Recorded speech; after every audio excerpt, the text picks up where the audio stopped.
Hi everybody, it's Rabbi Oliver. It's Parshat Achrei Mot. I'm restarting next week, Wednesday, 4th of May, 8:30 p.m. GMT, on live on Instagram or in the Zoom room. Link in my LinkedIn. Our Parsha class, big Parsha questions. A video for this week for Achrei Mot. One of the big questions that we are asking this week is how to bring the Parsha from a place of degradation and persecution to liberation and celebration. It's a parsha which includes within it seemingly a specific prohibition against two men having sex one with the other. And it's a verse which has brought untold suffering, not just within the Jewish community, but way, way beyond, to people who want to love somebody of the same sex. There are different kind of solutions which have been proposed across the different generations about how to deal with this verse, how to face off against this verse. One is a retranslation, that somehow if we look at the list of sexual prohibitions that are found in this week's Parsha, they're sexual prohibitions which are trying to tackle non-consensual and specifically violent sexual relationships. And if we're talking about modern day homosexual relationships between two men and also between two women, that's not what we're describing. So therefore the prohibition can't stand in the way that we might otherwise understand it. A second way of tackling the Parsha prohibition is simply to say that in the generations that developed these laws, and specifically in the ancient world, there wasn't an understanding of loving, committed, nurturing relationship between two men.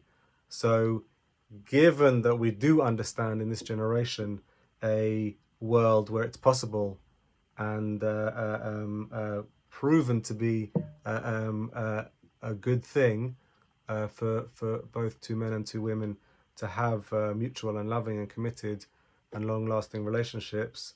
Therefore, once again, we can't understand the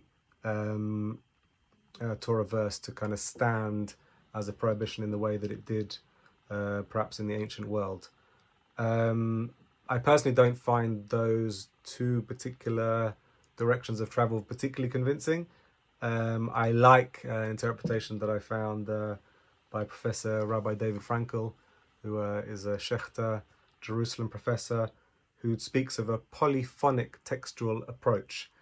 Basically what he's saying is that there are lots and lots of different voices found in this composite sewn together document that we call the Torah, some of which we hold to be true and important and binding on our religious and spiritual lives, and some of the voices, some of the parts of the text to be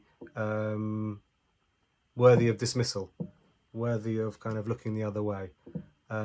He argues that there is not enough repetition of this law for it to be kind of a singular voice found in our tradition prohibiting in any way, shape or form homosexual relationships.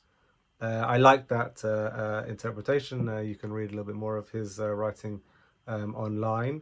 I guess one of the questions that to leave you with is how we take some of the more difficult passages of our Torah, specifically passages which we find ethical opposition to, make them our own, find our own reading and our own read on those verses, and bring them, similar to the Passover Seder, the journey of the Passover Seder, from the enslavement to liberation, in the context of these verses, like I said, from persecution to celebration.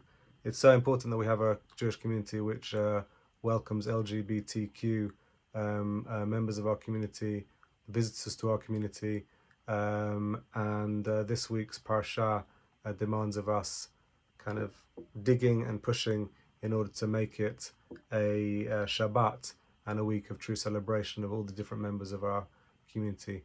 Shabbat Shalom.